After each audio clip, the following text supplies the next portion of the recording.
And now, a Zone It 91.3 91-second movie review. 5, 4, 3, 2, and action! Outside the Wire very much feels like a movie that started with a grand idea for a title.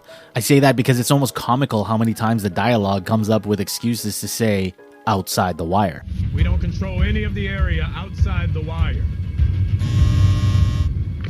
All units be advised. We are proceeding outside the wire. He'll be fine. It's his first day outside the wire.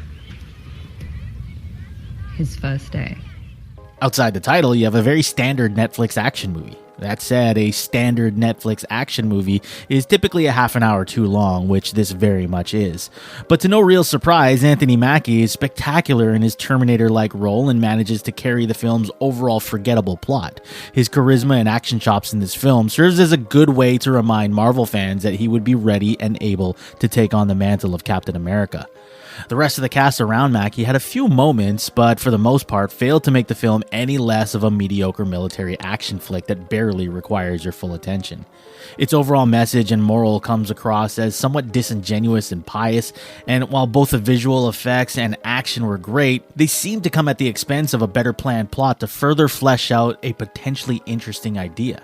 But ultimately, the film fumbled its potential to tell an engaging and unique man versus machine story by keeping its ideas locked in a tight box. One could say that their journey to success could have been to venture outside the wire. Cut! That's a wrap!